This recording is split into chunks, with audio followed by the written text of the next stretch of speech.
dikerjakan semua, ya serba seragam. Nah itu kalau kita ingat itu adalah sistem pendidikan zaman old ya, zaman kolonial. Nah sistem pendidikan milenial beda lagi. Kalau sistem pendidikan zaman kolonial itu satu cara dipakai untuk semua murid.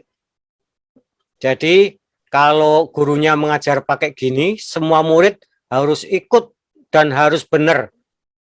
Kalau enggak, kena hukuman.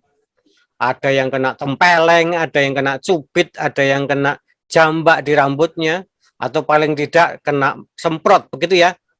Padahal kita tahu bahwa manusia itu unik, berbeda, punya cara masing-masing untuk belajar. Nah, hari ini kita akan belajar bagaimana kita bisa mengadakan pembelajaran yang berdiferensiasi. Ya, ini istilahnya agak susah ya. Pembelajaran berdiferensiasi itu apa? Gitu ya. Kita akan belajar sedikit, tapi sebenarnya saya yakin Bunda Yanda itu sudah tahu ya, sudah tahu, cuma tidak tahu bahwa ini yang disebut dengan pembelajaran yang berdiferensiasi. Gitu. Nah, seperti apa? Kita akan mengingat bersama-sama.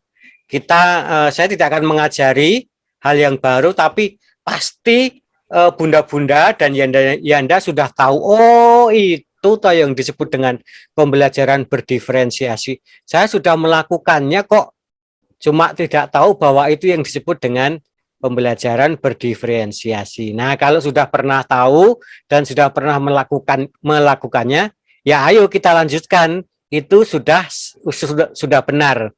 Sudah kita melakukannya dengan cara yang tepat dan di jalur yang tepat, begitu ya. Nah, di sini kita melihat bahwa anak-anak itu belajar dengan berbagai macam cara ya, berbagai macam aktivitas dan dengan bermain untuk kelas PAUD ya. Kemarin kita sudah belajar dari Miss Elina bagaimana pelajaran berbasis proyek dan itu sesuai dengan minat anak. Tidak bisa dipaksakan, tidak semua harus sama. Begitu. Lalu sebenarnya apa sih pembelajaran berdiferensiasi? Definisinya apa? Ya, kalau secara teori pembelajaran yang berdiferensi itu adalah pembelajaran yang berorientasi pada anak. Jadi berpusat pada anak. Anak adalah pengambil keputusan dan dia yang menjadi fokus utama, bukan programnya, bukan keinginan guru, bukan kurikulumnya, melainkan pada anak. Dengan memberi ruang kepada anak-anak untuk belajar sesuai dengan minat. Kalau anak-anak tidak minat ya biarkan saja, kita tidak boleh memaksa. Kita boleh membujuk, kita boleh mempengaruhi, kita boleh meminta mereka, mengajak mereka untuk belajar yang sudah kita siapkan atau bermain sesuai dengan yang sudah kita siapkan. Tapi kalau mereka tidak berminat ya tidak boleh dipaksa. Kemudian caranya juga berbeda-beda, tidak harus sama, tidak harus seragam seperti yang permainan tadi ya. Kalau hadap kanan semua harus hadap kanan semua. Kalau anak-anak belajar menulis, semua harus menulis dengan cara begini. Tidak ya. Kita bermain dengan cara yang berbeda-beda. Sekaligus kekasan.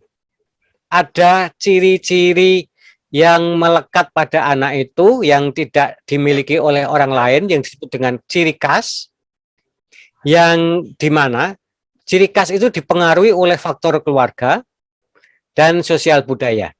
Apalagi di Papua itu memiliki kebudayaan yang pasti unik dan tidak sama dengan kebudayaan saya. Saya orang Jawa.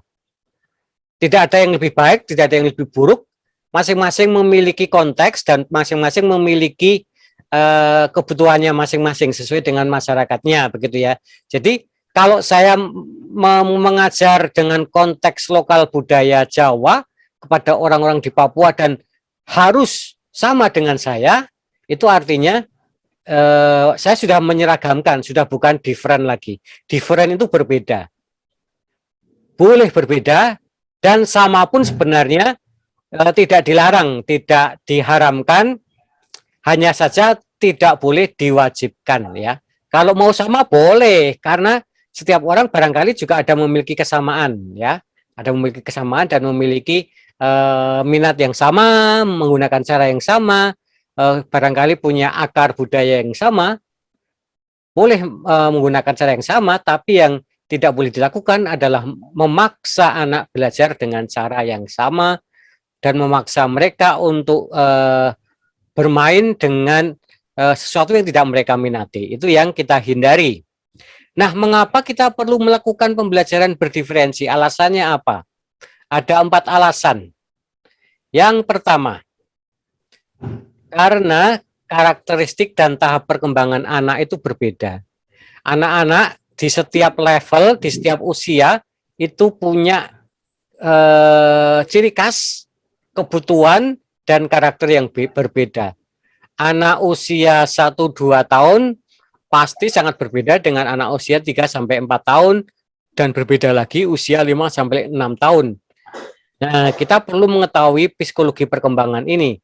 Nah, kalau belum, nanti kita perlu belajar lebih lanjut ya tentang psikologi perkembangan. Nah, di MPK ada materi, ada modul tentang psikologi perkembangan, dan mungkin suatu saat perlu belajar. Kalau ada yang perlu belajar, kita nanti yang di Puncak Jaya ini bisa berhubungan dengan Miss Elina ya. Jadi ada beberapa tahap perkembangan yang perlu diikuti dan perlu dipahami supaya kita dapat menyesuaikan desain pembelajaran atau desain permainan kita supaya sesuai dengan usia anak. Ya, usia anak misalnya 1-2 tahun, dia masih suka memasukkan benda-benda ke dalam mulutnya, misalnya yang 0-2 tahun, dan mereka masih motorik kasarnya sedang dalam tahap perkembangan, motorik halusnya malah dia belum berkembang sama sekali. Jadi mengajak anak-anak usia 1, 2 sampai 3 tahun untuk menulis, untuk melukis, untuk mengerjakan meronce, itu belum dapat dilakukan karena mereka motorik halusnya belum berkembang. Itu salah satu contohnya. Nah, alasan yang kedua itu adalah karena potensi setiap anak juga berbeda. Usianya boleh sama, sama-sama 5 tahun, sama-sama 4 tahun, tapi mereka memiliki potensi yang berbeda. Kalau dalam mungkin kekristenan, dalam kekristenan, mohon maaf yang bukan yang Kristen, barangkali tidak tahu ya, namanya talenta ya. Talenta ya kira-kira bakat lah, bakat. Setiap anak memiliki talenta yang berbeda. Anak-anak memiliki bakat yang berbeda-beda dan masing-masing memiliki ciri khas. Nah, di sini kita perlu menyesuaikan pembelajarannya dengan potensi mereka supaya potensi mereka melejit, potensi mereka itu kokoh, memiliki dasar yang kokoh, dan pada akhirnya mereka dapat melesatkan potensi yang ada di dalam diri anak-anak. Lalu yang ketiga itu minat ya, minat tiap anak berbeda. Ada anak yang berminat pada alam, ada anak yang berminat kepada bahasa, ada anak-anak yang berminat kepada kegiatan fisik. Nah, mereka perlu difasilitasi dengan cara yang berbeda-beda pula. Lalu yang keempat itu cara mereka belajar berbeda ya. Cara belajar setiap anak itu barangkali tidak sama ya. Kalau kita tahu dalam teorinya itu ada 3 jenis cara belajar. Belajar secara audio, auditif atau dengan suara, visual dengan melihat, dan kinestetik ya. Nanti berikutnya akan saya jelaskan sekilas ya. Nah, ini yang disebut dengan kecerdasan majemuk ya. Ada pakar psikologi yang menemukan bahwa manusia atau setiap orang itu memiliki kecerdasan. Tidak ada anak yang bodoh. Setiap anak itu cerdas, hanya saja mereka memiliki spektrum atau pembagian kecerdasan yang berbeda-beda. Ada 8 jenis kecerdasan.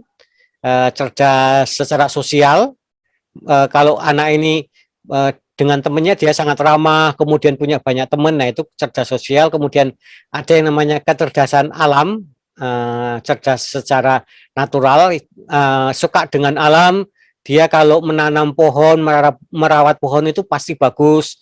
Lalu dia suka mengamati hewan-hewan dan sebagainya. Lalu ada yang kecerdasan logika, dia memiliki daya nalar yang kuat, dia bisa memiliki alur logika yang runut begitu. Lalu kecerdasan tubuh. Nah, ini yang sering kita salah memahami. Ada anak-anak yang kuat di bidang olahraga, dia memiliki kemampuan ragawi yang bagus, tapi dia nilai matematikanya, cara berhitungnya kurang baik, kita menganggap dia bodoh. Atau nilai bahasanya merah, kita langsung mencap dia bodoh. Padahal dia memiliki kemampuan untuk, misalnya dia berlari cepat, mengolah bola dengan baik, dia melempar bola itu bisa masuk ke dalam keranjang. Nah, dia cerdas secara ragawi atau kecerdasan tubuh. Lalu ada yang namanya kecerdasan aksara atau kecerdasan bahasa, ada kecerdasan diri. Jadi dia memiliki kemampuan untuk menguasai diri, dia bisa melakukan refleksi, dan dia bisa berbicara kepada dirinya sendiri. Kemudian ada kecerdasan musikal, kalau menyanyi tidak pernah fales, dan bisa memilih nada yang tepat. Nah, anak ini juga cerdas secara musik. Lalu ada kecerdasan imaji, atau dia memiliki kemampuan untuk berkhayal dan spasial. Nah, setiap anak itu punya kecerdasan yang berbeda-beda dan spektrumnya berbeda-beda. Kemudian yang saya sebutkan tadi, gaya belajarnya pun berbeda-beda. Ada anak yang belajar itu dengan melihat. Dia memasukkan informasi itu dari mata. Ya, dengan cara mewarnai, melihat gambar, melihat peta, kemudian mengamati sesuatu, itu yang disebut dengan gaya belajar visual atau dengan melihat. Lalu ada anak yang belajarnya itu dengan mendengar, auditif, dengan telinganya. Dia mungkin matanya tidak kontak mata dengan kita, tapi telinganya itu mendengarkan setiap suara atau rangsangan yang masuk lewat telinganya. Dengan mendengarkan musik, dengan membaca lantang, kemudian dengan menerangkan. Ketika kita menerangkan, anak-anak itu menyimak dengan telinganya. Lalu ada anak-anak yang kinestetik, ya, dengan melakukan sesuatu, berkarya, kemudian membangun, mengkompilasi, dia mungkin mencoba mempreteli benda, mainan baru, mainan yang dia dapatkan, itu langsung dia preteli dan dia susun kembali. Nah, ini anak-anak kinestetik. Nah, dari sini kita tahu bahwa sebenarnya anak itu sangat berbeda-beda, tidak sama. Nah, bagaimana mewujudkan pembelajaran yang berdiferensiasi, ya? Yang pertama, kita perlu memahami karakter dan tahap perkembangan anak, ya. Sudah saya sebutkan tadi, karakter anak seperti apa. Setiap guru atau setiap bunda dan janda wajib mengenal setiap anak dan karakternya, termasuk latar belakangnya, kemudian tahap perkembangannya. Apakah dia mengalami tahap perkembangan yang sesuai dengan usianya atau mengalami underdevelopment. Ada anak yang mengalami lambat perkembangan, nah itu perlu mendapatkan juga perhatian khusus, dia memiliki kebutuhan khusus. Lalu ada kemudian mengenali potensi anak. Yang kita asuh, yang menjadi tanggung jawab kita kenali anak ini memiliki potensi seni. Ada anak yang memiliki potensi olahraga, ada anak yang memiliki potensi di bidang hitung-menghitung dan sebagainya. Kemudian tersedianya lingkungan pembelajaran yang memberikan pilihan, ya. Sediakan di tempat sekolah Bunda Yanda itu berbagai macam sarana, berbagai macam benda-benda, dan juga kebebasan bagi anak-anak untuk belajar. ketika anak mau belajar di halaman sekolah, sepanjang itu aman bagi dia, tidak berbahaya secara fisik maupun secara emosional, ya berikan kesempatan kepada anak untuk belajar. Kemudian kalau anak-anak mau belajar di dalam ruangan, kemudian berikan berbagai macam fasilitas supaya mereka punya pilihan untuk belajar sesuai dengan minatnya dan sesuai dengan potensinya. Lalu yang keempat, perlu ada interaksi yang positif dengan anak. Anak mendapatkan dukungan, anak mendapatkan pendampingan, dan mereka juga mendapat apresiasi, mendapat peneguhan. Apa yang dikerjakan oleh anak-anak itu kemudian dipuji oleh guru, dikuatkan oleh guru, sehingga anak-anak menjadi percaya diri. Dengan demikian anak-anak akan melanjutkan aktivitasnya dan dia akan mendapatkan pengalaman belajar pada saat itu. Lalu ketersediaan buku berkualitas untuk mendukung kegiatan. Nah, ini yang saya yakin menjadi hambatan besar di Papua, ya. Buku-buku terbatas, kemudian sarana-sarana yang membuat anak-anak mencintai buku itu menjadi minim begitu ya. Harga buku itu mahal, apalagi ongkos kirimnya. Ongkos kirimnya bisa 3 kali lipat dari harga bukunya.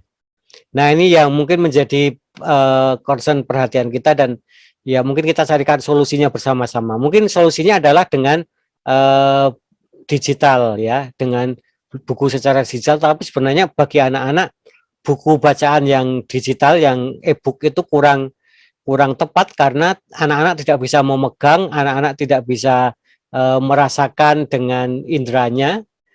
Bau buku, bau tinta itu sangat khas dan membuat anak-anak mencintai untuk membaca begitu ya. Nah, ini juga nanti perlu kita pikirkan, tapi kita perlu sadar dan kita perlu setuju menyepakati bahwa ketersediaan buku itu termasuk salah satu indikator kualitas pembelajaran yang tinggi gitu ya. Ketika di sebuah sekolah itu memiliki koleksi buku-buku yang banyak dan cocok untuk anak-anak, berarti sekolah itu memang jempolan. Sekolah itu memiliki komitmen yang tinggi untuk menjalankan lingkungan belajar yang berkualitas. Lalu bagaimana caranya supaya anak-anak bermain berdiferensinya?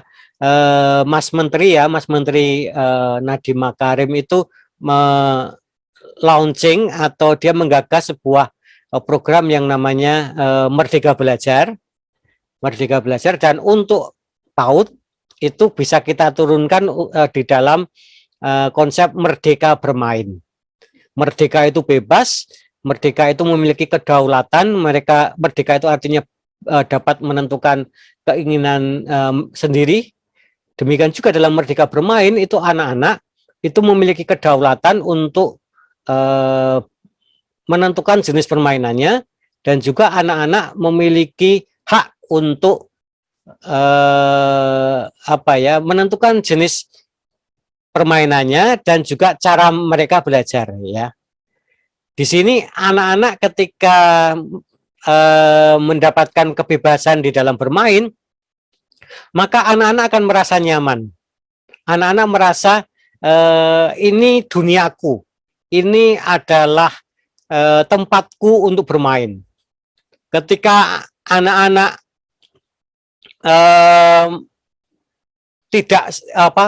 tidak sabar untuk berangkat ke sekolah, itu salah satu indikator bahwa mereka nyaman di sekolah. Tapi ketika anak-anak ada yang malas untuk sekolah, ketika ada anak-anak yang tidak hanya mau di pintu gerbang, tidak mau masuk ke dalam kelas, nah kita perlu aware, kita perlu mulai menyadari ada sesuatu yang membuat anak ini tidak nyaman, dan kita perlu mengkondisikan supaya anak-anak merasa nyaman dan tidak sabar untuk segera masuk ke dalam kelas ya.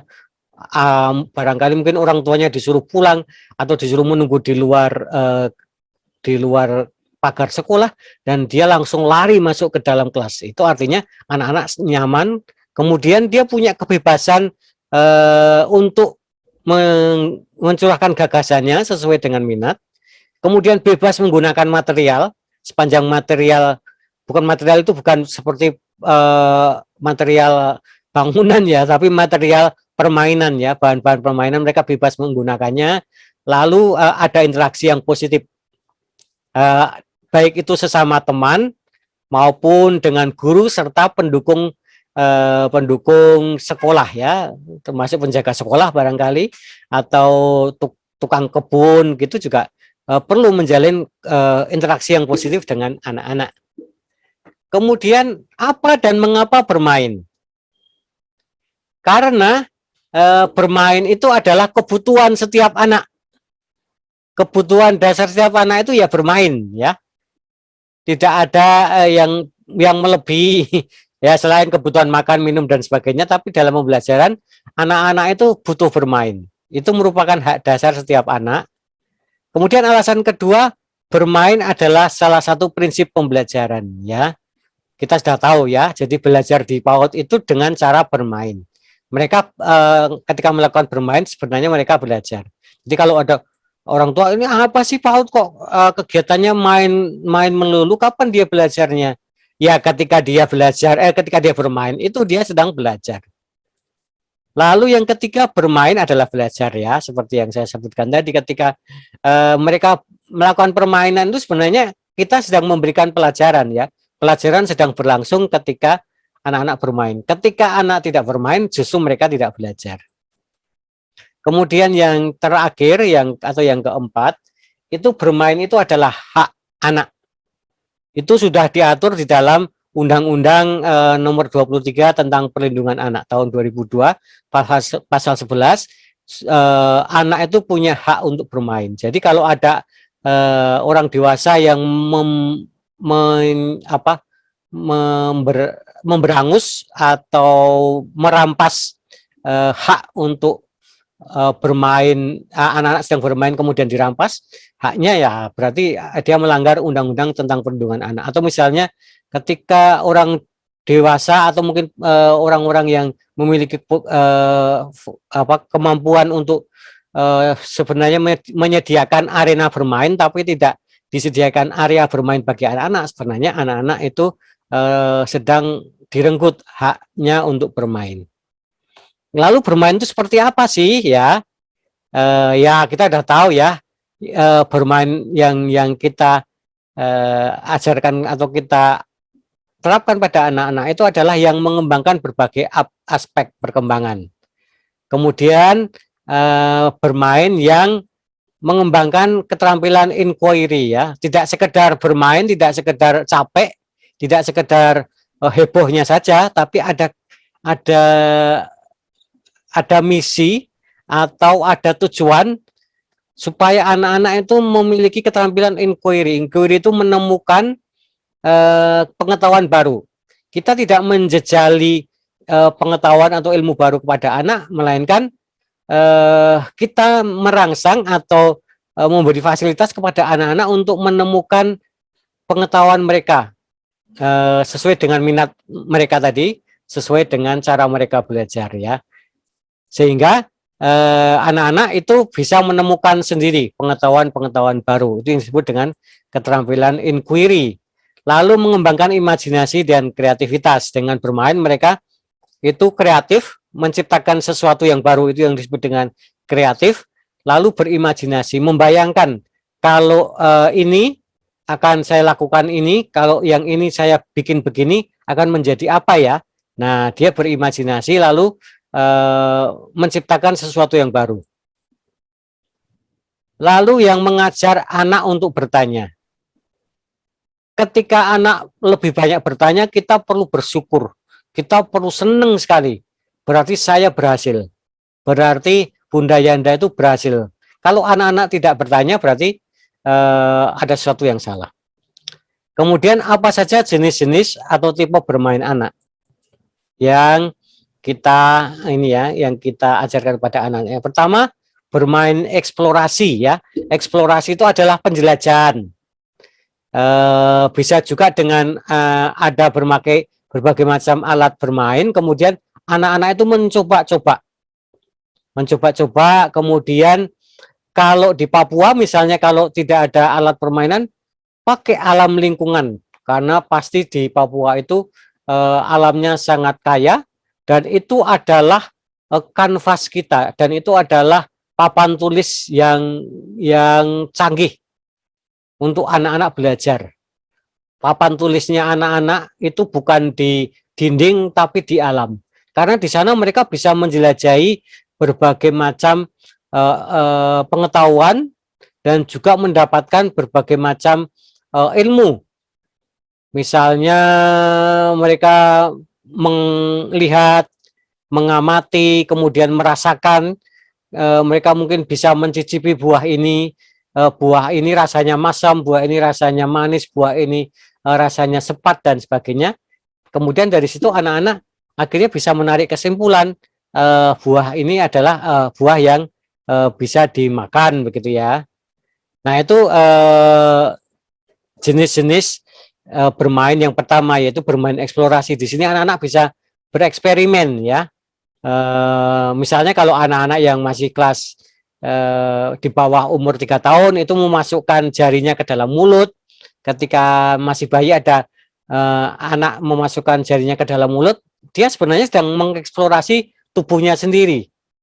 Dia melakukan observasi, dan dia, oh ternyata kalau saya masukkan ke mulut rasanya begini. Kemudian ada benda-benda lalu dia masukkan dalam mulut, itu sebenarnya dia sedang belajar. Kemudian dia berimajinasi ya. Ada anak yang berimajinasi dengan benda yang sebenarnya cuma benda sederhana, pelepah pisang, tapi dipakai untuk perang-perangan misalnya. Kalau di tempat saya pelepah pisang dipakai seperti kuda ya, dibikin seperti kuda, lalu kami dulu berimajinasi atau mengkhayal sedang naik kuda dengan memakai pelepah pisang. Kemudian dengan membuat mahkota dari daun-daun, anak-anak diajak untuk berimajinasi sebagai raja atau sebagai ketua kepala suku ya, mungkin kalau di Papua. Nah, itu adalah jenis belajar yang pertama, yaitu bermain eksplorasi.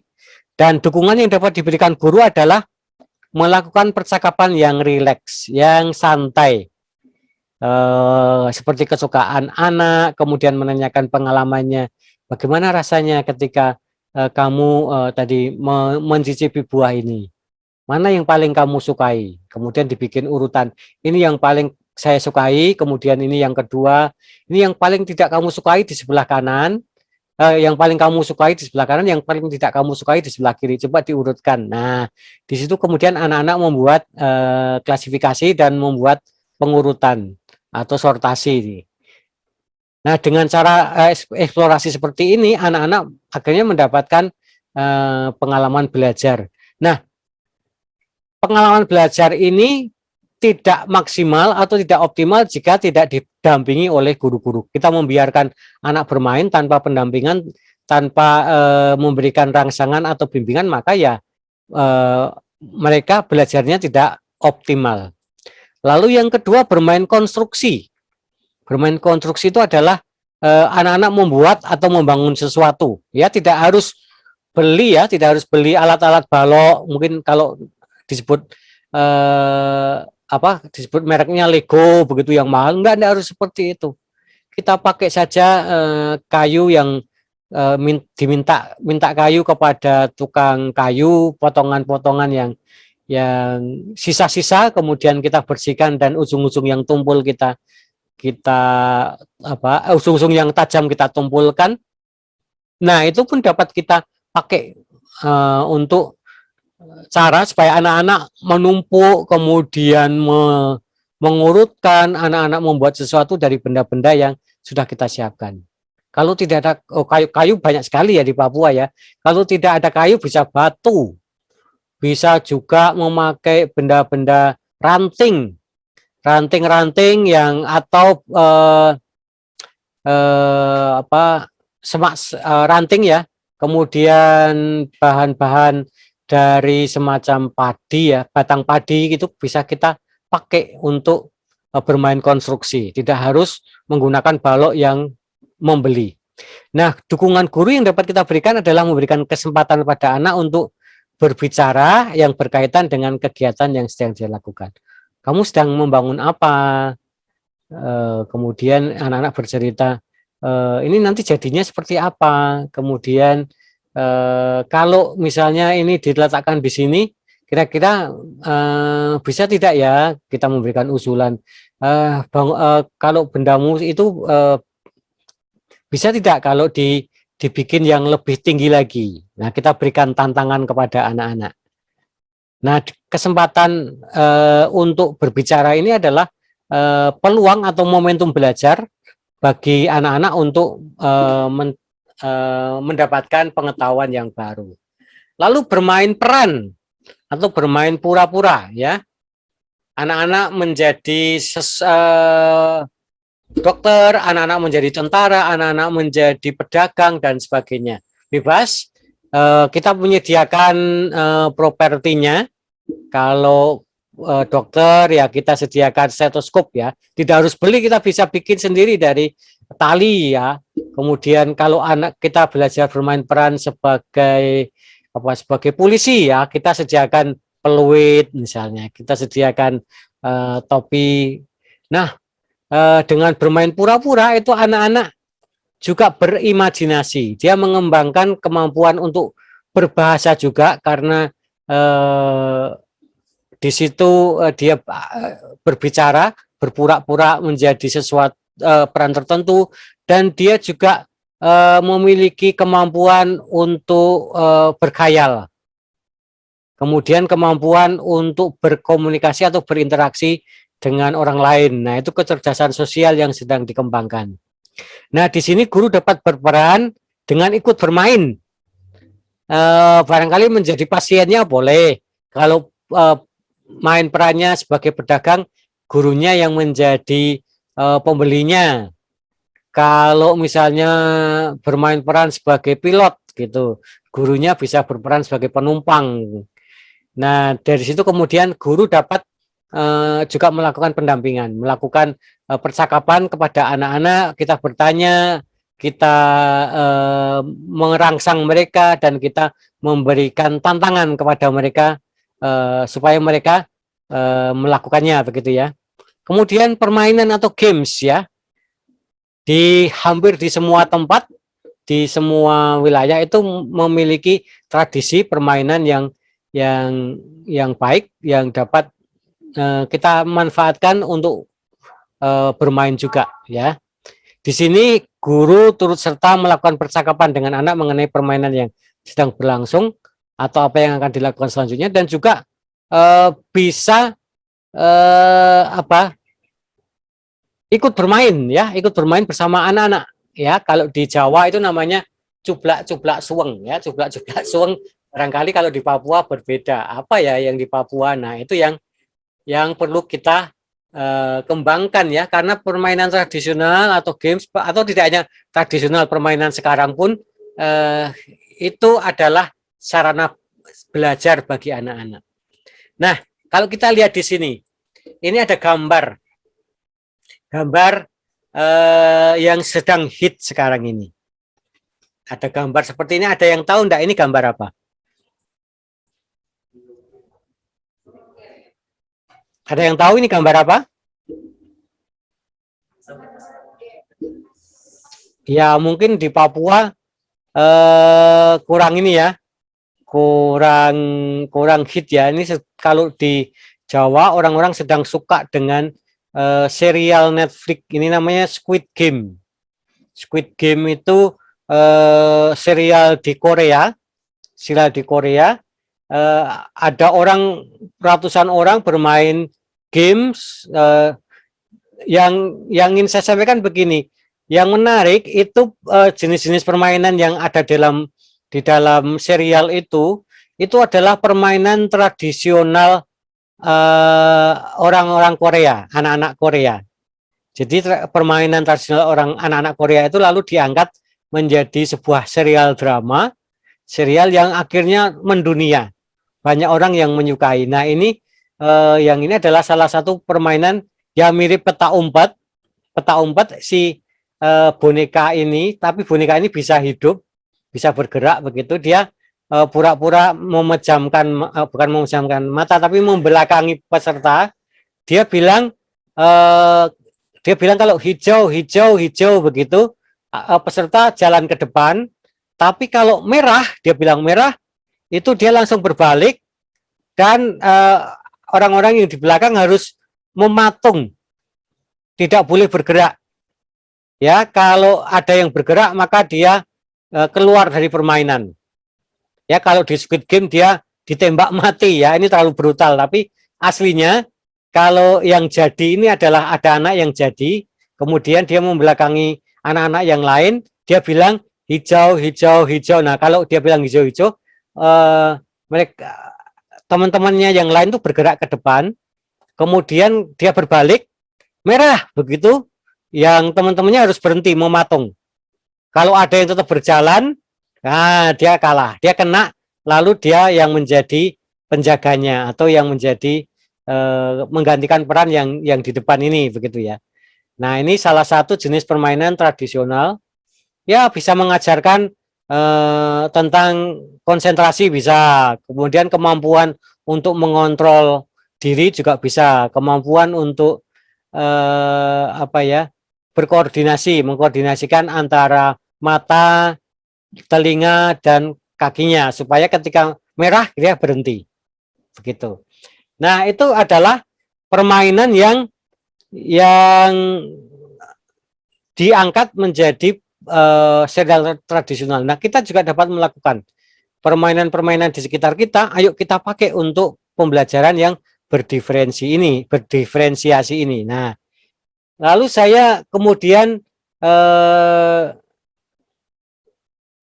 lihat di ini ya, lihat di internet itu ada namanya permainan query top ya. Permainan query top itu adalah permainan yang khas Papua di ini di mana ya, di Bovendigul ya, di Bovendigul itu di mana?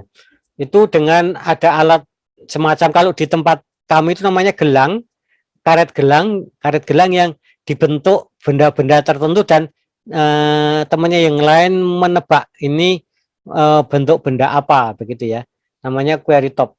Nah, sekarang saya minta bunda-bunda dan yanda-yanda itu untuk menulis atau mencari tahu permainan apa yang ada di sekitar bunda dan yanda. Sekarang silahkan boleh ini dengan sesuai dengan sekolahnya, satu lembaga mungkin bisa satu atau ya sendiri-sendiri juga boleh. Coba permainan apa yang satu aja yang ada di sekitar bunda dan yanda, permainan apa namanya, kemudian kirimkan ke nomor WA saya ya, ke 0812-273-1237 ya. Coba sekalian nanti kalau bisa namanya ya, namanya siapa, kemudian tuliskan permainan apa ya, silahkan sekarang. Sekarang saya beri waktu 5 menit. Masing-masing menuliskan satu saja dan kita lihat bersama-sama nanti kira-kira apa yang bisa kita buat. Oke ya, paham ya? Oke, dimulai dari sekarang, silakan.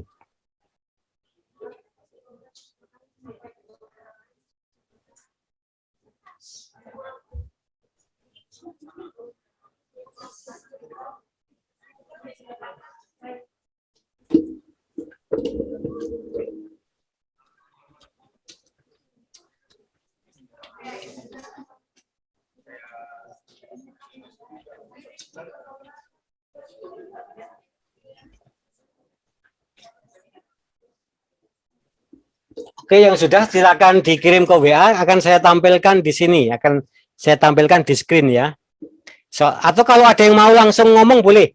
Kalau ada yang mau langsung ngomong silakan ya. Mari.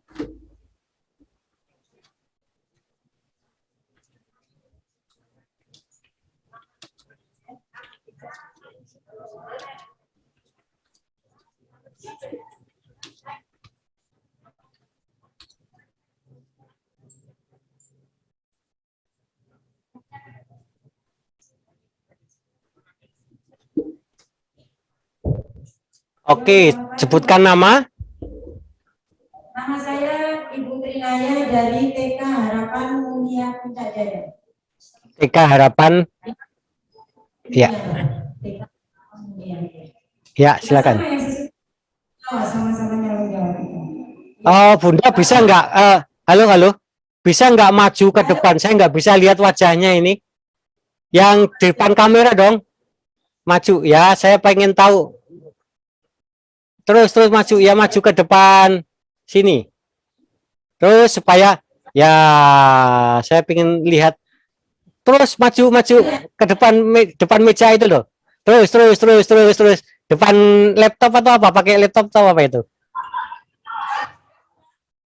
Iya, saya pengen tahu pengen berinteraksi dengan bunda-bunda yang ada di sini.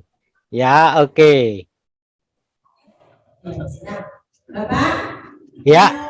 perlu kami sampaikan ke Bapak masalah permainan di sekitar kami anak TK Harapan. Itu di sekeliling sekolah kami itu ada tanaman semacam itu Bapak. Kalau di Jawa itu yang untuk perut sakit itu apa Bapak yang merambat itu Bapak? Apa sih namanya kedaun? Bukan kedaun, apa Bapak? Yang baik, pokoknya anak-anak yang merambat begitu Bapak, baru anak-anak itu cabutin daunnya, diikat, baru dibikin semacam bola Bapak. Baru kakinya itu, ya itu apa? Anak-anak yang nantinya berkelompok dengan teman-teman, satu kelompok itu 6 anak begitu Bapak. Baru ketika bola itu turun dari kakinya, maka dia itu kalah, katanya begitu Bapak. Wah, keren itu. Iya, oke, bagus. Itu pembelajaran alam juga ya. Bisa enggak itu divideokan? Wah, kalau divideokan keren itu. Divideokan lalu nanti kita viralkan. Ya, makasih Bapak, itu dari kami kita Harapan Mulia. Selamat pagi. Iya. Oke, terima kasih Bunda. Wah, keren. Ya, itu bisa ya kita pakai untuk pembelajaran ya. Anak-anak yang berminat di olahraga, anak-anak yang berminat kepada alam, wah itu senang banget kalau diajak seperti itu. Ada lagi? Ya, Yanda Agung dari SPS GKI Batel Mulia, dia menyebutkan namanya permainannya kucing kaleng. Wah, ini gimana nih kucing kaleng ini? Kucing kaleng, kucing sama kaleng begitu ya. Bisa dijelaskan lebih lanjut? Yanda Agung ya dari GKI Batel Mulia. Atau diperagakan, bisa nggak? Woi, kalau ada yang bisa memperagakan permainannya, oh, keren itu. Ya, depan sini supaya saya bisa melihat depan ya. Iya. Ya.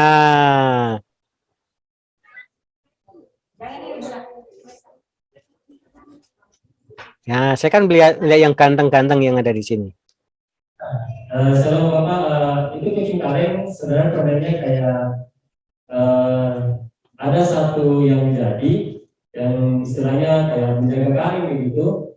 Terus nanti kayak main bola pakai bola kasti. Jadi ada dua kelompok, satu tim yang berusaha menggunakan kaleng. Jadi kalau misalkan tim yang dikejar itu menggunakan kaleng, yang satu yang jaga supaya bola itu tidak kena kaleng begitu. Jadi kalau tim yang lain itu poin seperti itu. Ya, jadi itu seperti ada dua kelompok yang dibentuk, satu menjaga kaleng, satunya berusaha bagaimana supaya bola yang dilempar mengenai kaleng seperti itu. Itu permainan. Oh iya. Iya. Waktu saya kecil ya, itu yang kami sering mainkan di kabupaten ini. Seperti itu. Wow. Saya seperti itu. Nah, sekecilnya saya habiskan di kota Mulia ini juga. Jadi itu yang biasa dimainkan, tapi sekarang sudah jarang. Tadi yang masih sampai hari ini seperti yang dijelaskan oleh Ibu Trinaya tadi, yang permainan bola itu yang bola dari daun itu.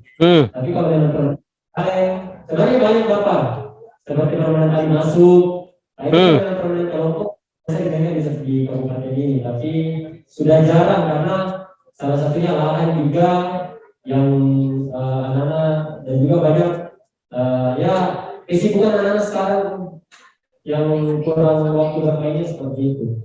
Iya. Iya, iya, Jadi iya. banyak yang bisa apa seperti itu, makanya permainan di lapangan sudah jarang dimainkan. Iya, Itu iya, salah iya. satu yang mungkin saya sebutkan permainan yang sering dimainkan di sekitar kabupaten ini. Ya, ya, ya. Itu saja Pak.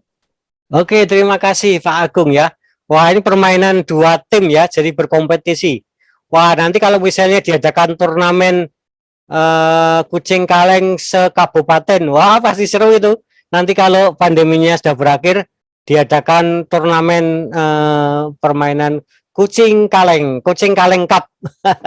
Wah, keren keren. Ada lagi yang mau sharing boleh? Satu ya, satu lagi.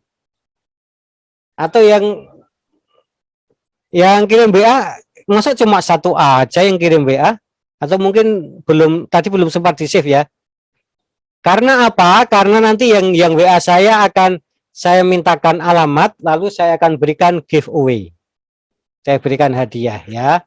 Jadi Pak Yanda Agung akan mendapatkan giveaway dari saya ya. Oke, satu lagi, siapa yang mau sharing sama tadi ya, sama Bunda siapa tadi ya, yang dari TK Harapan? Nanti WA saya ya, alamatnya ya, untuk pengiriman giveaway. Satu lagi boleh, mau kirim WA atau mau langsung boleh, silakan. Ada satu hadiah yang akan saya kirim. Tidak ada? Ada? Ada dong. Ya.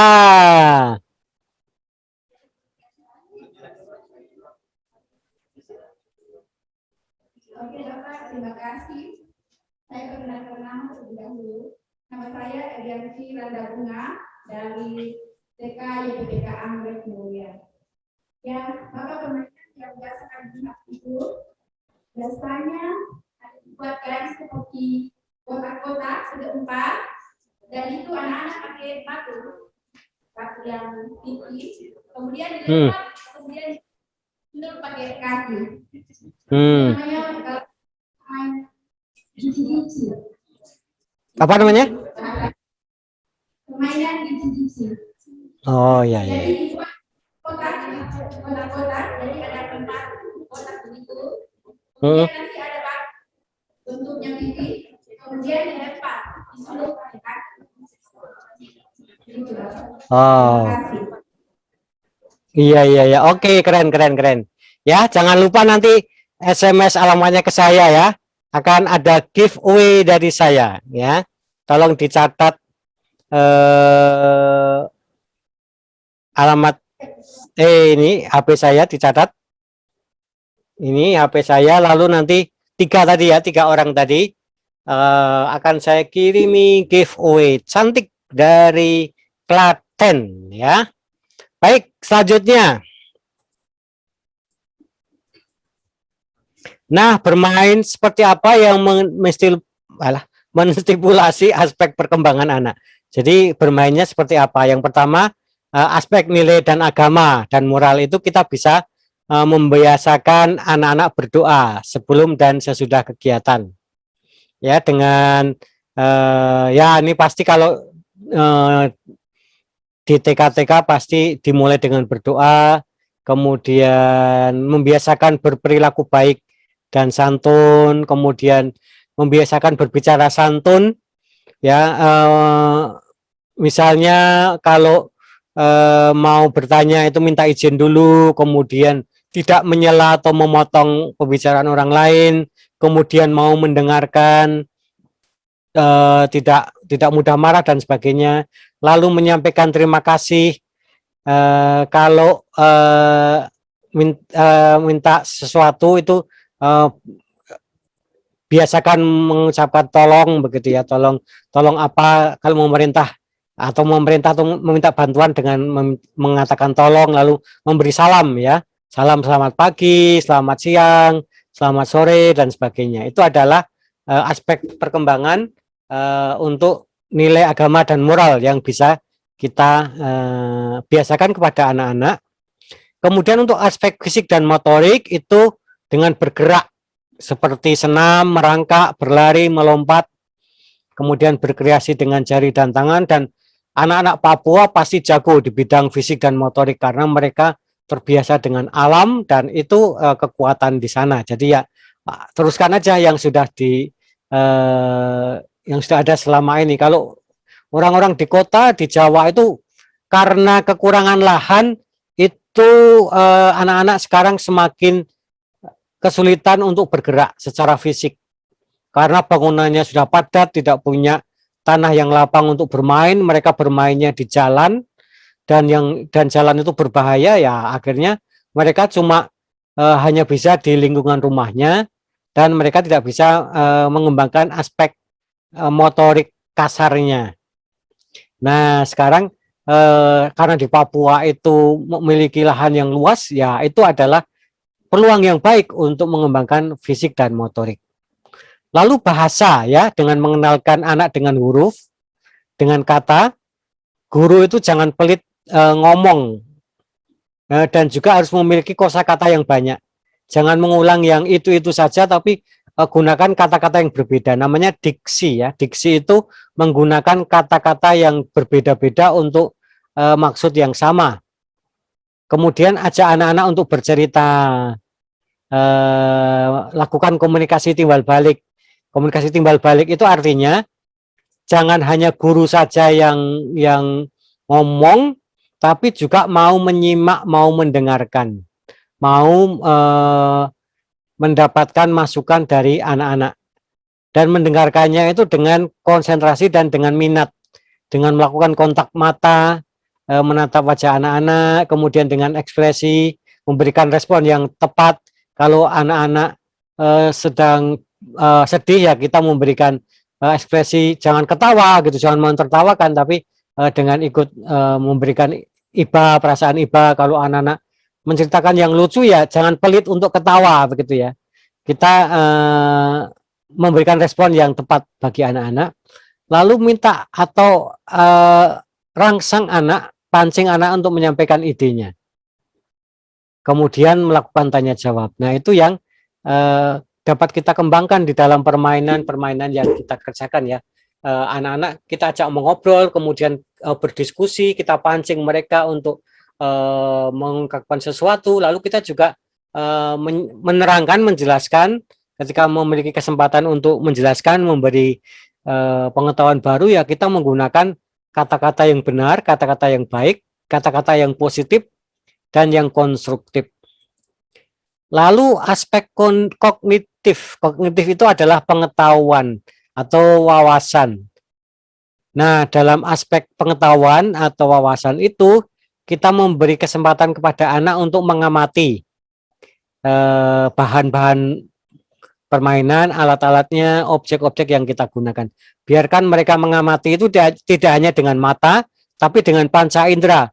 Boleh memegang, boleh meremas, boleh misalnya mencicipi, menjilat, asalkan itu aman, kemudian membaui dengan hidungnya, kemudian mendengar suaranya, misalnya kita bawa jangkrik gitu, ya, kemudian mendengarkan suara jangkrik. Kita bawa burung gitu, kita ajak mereka mendengarkan suara burung, atau kita bawa alat-alat masak, kemudian biarkan anak-anak mengeksplorasi benda-benda di dapur. Nah, itu adalah kesempatan anak-anak untuk mengembangkan aspek kognitif. Lalu ajak mereka menghitung jumlah benda, ada berapa, kemudian kita kurangi satu, tinggal berapa. Lalu melakukan pengukuran misalnya dalam satu ember ini kita bisa mengisi berapa gelas. Ajak anak-anak untuk menebak lebih dulu, misalnya ini bisa kita penuhi dengan berapa gelas. Mereka menebak sekian, oh berapa gelas, kita catat sekian gelas. Kemudian kita masukkan air di tempat lain untuk memenuhi ember itu, lalu kita ajak anak-anak bersama-sama menghitung. Nah, anak-anak yang memiliki tebakan yang tepat, nah dia mendapat poin atau mendapatkan hadiah, atau kita beri apresiasi. Wih, ternyata Daniel yang menebak paling dekat atau paling paling akurat ya. Lalu melakukan diskusi fungsi dan cara menggunakan alat. Benda ini kita pakai untuk apa ya? Misalnya, oh ini dipakai untuk menciduk Bunda gitu. Nah, selain untuk menciduk kita dapat gunakan untuk apa ya? Kalau mereka taunya hanya untuk menciduk, nah kita rangsang. Kira-kira selain sendok ini, selain untuk menciduk bisa digunakan untuk apa? Nah, mereka nanti mencari tahu, oh ternyata sendok itu bisa digunakan untuk yang lain begitu. Kemudian aspek sosial dan emosional, beri kesempatan anak untuk melakukan sendiri kegiatannya, menyelesaikan kegiatan sampai selesai, kemudian membereskan alat bermain. Jadi mereka ketika menyelesaikan kegiatannya sendiri, ketika mereka dapat berinteraksi dengan teman-teman sebayanya, maka anak-anak ini sedang mengembangkan keterampilan berinteraksi dan ini akan sangat penting ketika mereka dewasa nanti. Ketika anak-anak dapat melakukan pergaulan dengan baik, kemudian mengembangkan sikap sopan santun, mengembangkan sikap kerjasama, maka itu menjadi modal dasar, modal yang sangat baik bagi anak-anak untuk kehidupan selanjutnya. Anak-anak yang tidak pernah berinteraksi dengan sesamanya, ya sebayanya, itu ketika dewasa akan menjadi orang antisosial dan pasti akan selalu ribut dengan orang lain karena dia tidak pernah belajar untuk mengembangkan kemampuan berinteraksi dengan orang lain. Kemudian dengan membereskan alat bermain itu juga mereka memiliki kesempatan untuk belajar bertanggung jawab. Ketika anak-anak juga dapat menyelesaikan kegiatan sampai selesai, nah di sini anak-anak memiliki kepercayaan diri. Dia merasa pede dan dia merasa memiliki harga diri bahwa dia itu ternyata mampu melakukan itu dan itu bagus buat self esteem atau kebanggaan dirinya.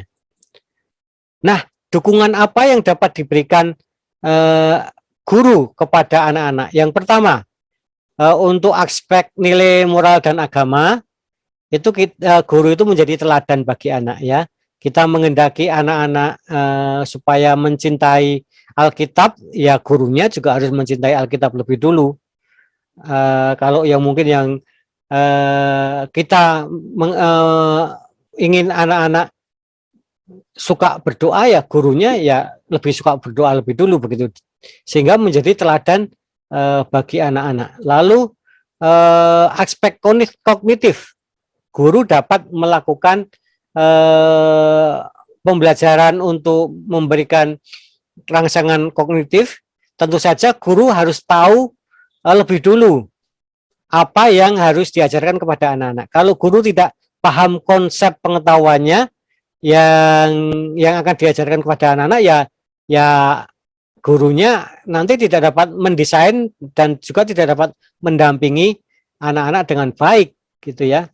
Di masa pandemi ini misalnya kita juga perlu memahami cara kerja atau cara penularan virus COVID-19 misalnya. Sehingga ketika kita memberikan pengajaran kepada anak-anak tidak keliru, tidak memberikan informasi yang menyesatkan.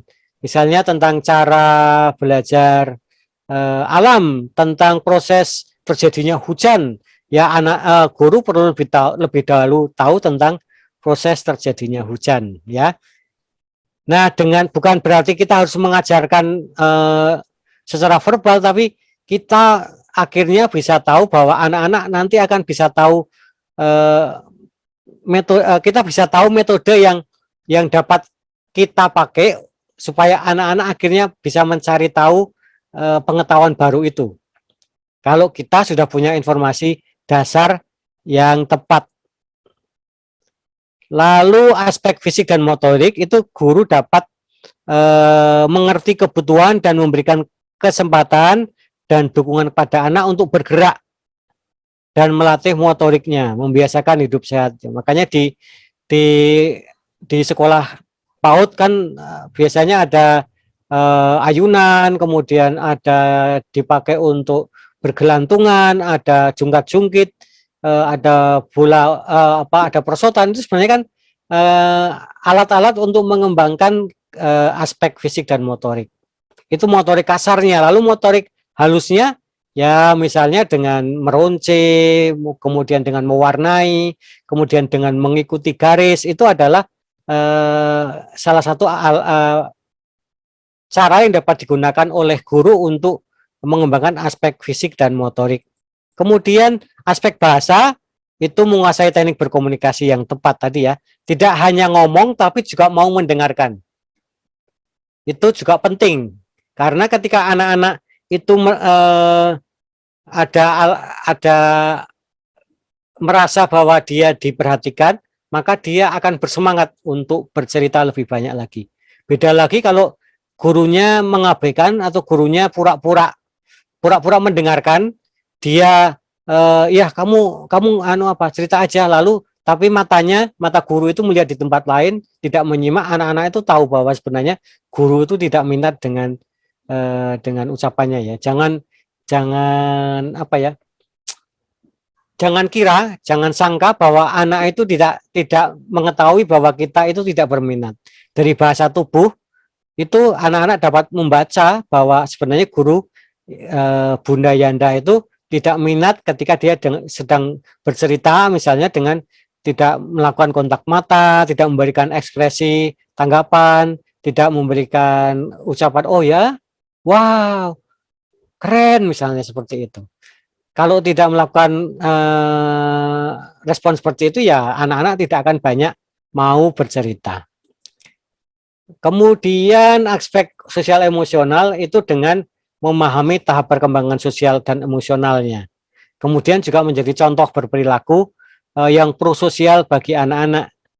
Anak-anak perlu bimbingan, perlu teladan ketika misalnya cara menyapa, kemudian cara dia berbicara, begitu ya, cara dia merespon pertanyaan, kemudian cara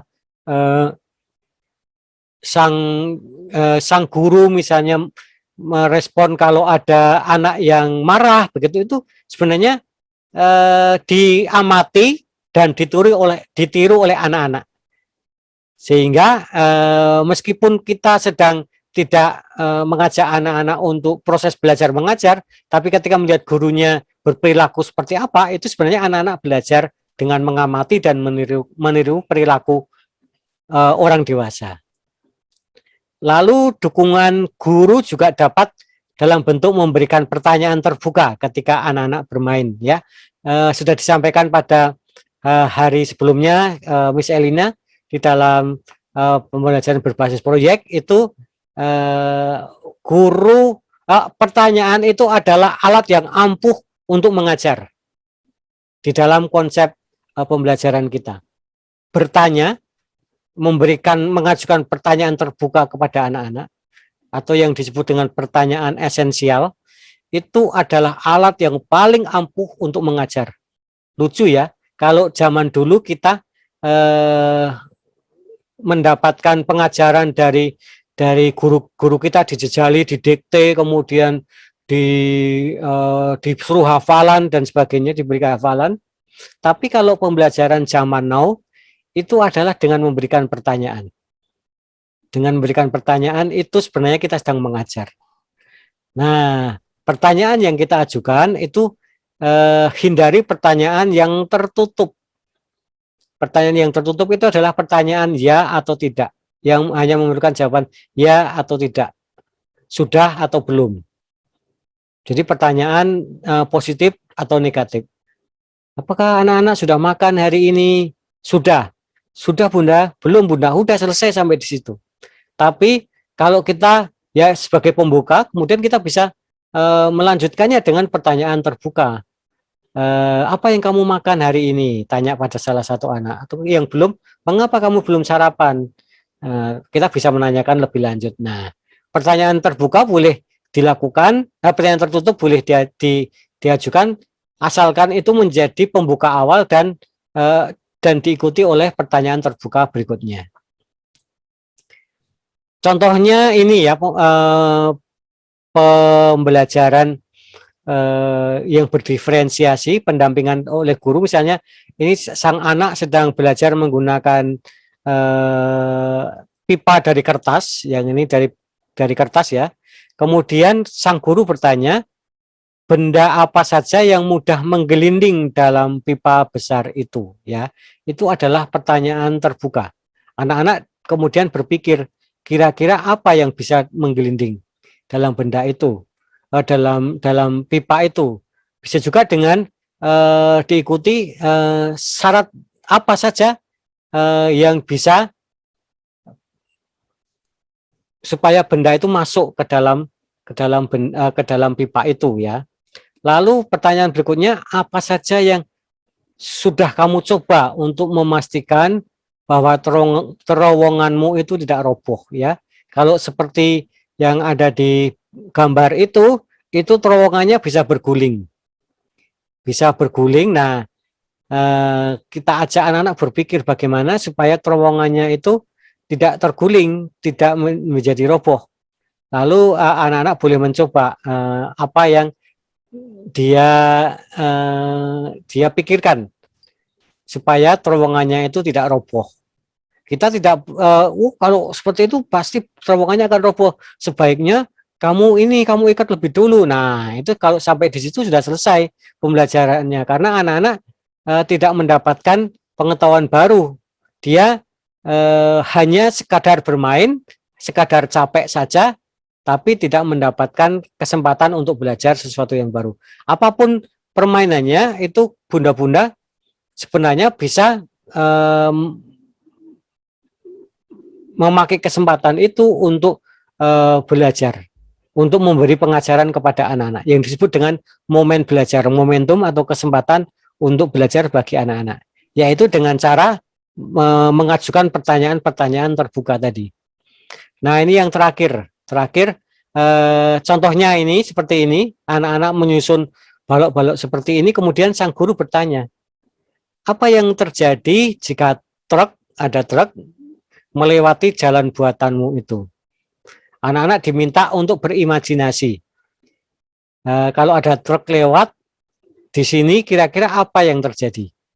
Nah, dia lalu berimajinasi, lalu misalnya kalau bunda punya truk, kemudian pengen melewati jalan ini, itu bagaimana caranya supaya truk yang bunda atau yang anda punya ini bisa melewati jalan yang kamu buat. Kemudian anak-anak mulai berpikir supaya truk yang ada, yang sedang disiapkan itu bisa melewati jalan yang dibuat oleh sang anak. Begitu. Nah, demikian materi kita hari ini tentang belajar berdiferensiasi. Jadi kalau kita lihat di sini, sebenarnya sudah dilakukan kan? Oh, ternyata yang saya lakukan itu belajar berdiferensiasi gitu ya. Jadi sebenarnya tidak ada hal yang baru. Kita hanya menyampaikan semacam kesimpulannya atau membuat teorinya. Dan praktiknya itu sudah dilakukan dari apa yang sudah dilakukan oleh Bunda dan Yanda itu kemudian kami beritahu ini loh teorinya seperti itu, dan hal yang sudah baik, hal yang sudah bagus seperti yang dalam paparan tadi teruskan, itu sudah benar. Tapi kalau ada yang belum, wah ternyata saya punya ide dari paparan tadi, saya mau melakukan ini. Nah, ayo kita sama-sama mulai mencoba, karena dengan pembelajaran yang berdiferensiasi ini, anak-anak akan belajar sesuai dengan karakteristiknya.